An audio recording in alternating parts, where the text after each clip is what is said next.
परशुराम नाम सुनते ही दिमाग में एक ही तस्वीर आती है। एक ब्राह्मण, हाथ में फरसा और क्षत्रियों का विनाश। लेकिन आज मैं आपको परशुराम की वो कहानी सुनाने जा रहा हूं जिसमें उनके सामने ना कोई राजा था, ना कोई योद्धा, बल्कि खुद देवता भी घबरा गए थे। ये कहानी उस समय की है जब परशुराम अपना सबसे बड़ा कार्य पूरा कर चुके थे। क्षत्रियों का विनाश हो चुका था, पृथ्वी शांत थी, लेकिन परशुराम का मन शांत नहीं था। उनका क्रोध किसी व्यक्ति के लिए नहीं था, ये क्रोध था अधर्म के पूरे सिस्टम के खिलाफ। इसलिए परशुराम हिमालय चले गए। न राज्य चाहिए, न पूजा, न सम्मान, सिर्फ तपस्या।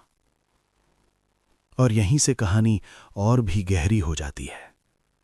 परशुराम की तपस्या इतनी तीव्र थी कि सिर्फ पृथ्वी नहीं, स्वर्ग का संतुलन भी बिगड़ने लगा।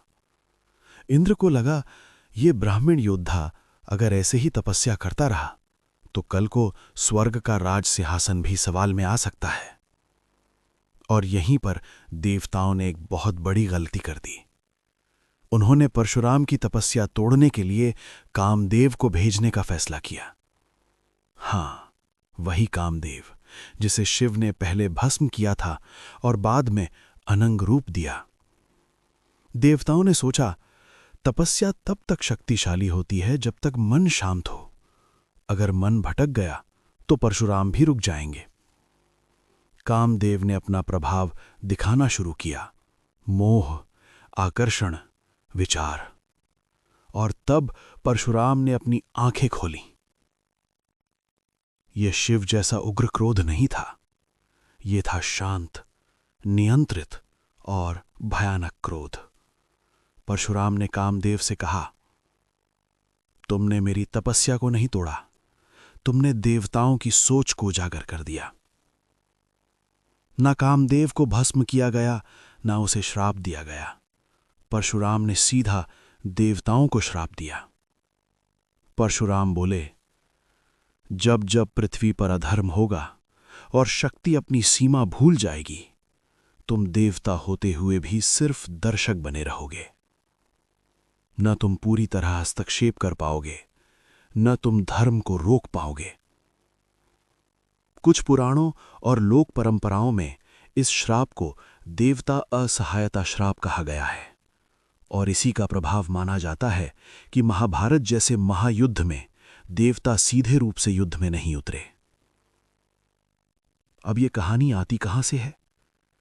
इस कथा के तत्व मिलते हैं ब्रह्मांड पुराण और स्कंद पुराण के परशुराम संबंधित अध्यायों में, केरल और कोंकण रीजन की परशुराम कथाओं में, और कुछ शाक्ता वैष्णव परंपराओं में, जहां परशुराम को सिर्फ योद्धा नहीं, कॉस्मिक बैलेंस का रक्षक माना गया है।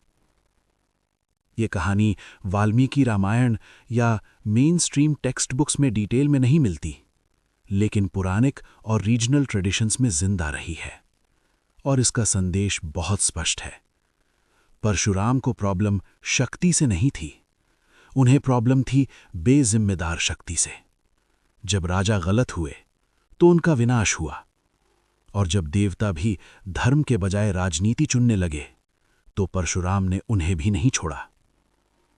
इसलिए परशुराम सिर्फ क्षत्रियों के शत्रु नहीं थे, वो अधर्म के शत्रु थे, चाहे वो पृथ्वी पर हो या स्वर्ग में। और शायद इसीलिए परशुराम को आज भी अमर माना जाता है, क्योंकि अधर्म आज भी जिंदा है। और जब तक अधर्म जिंदा है, परशुराम की कहानियां खत्म नहीं होती।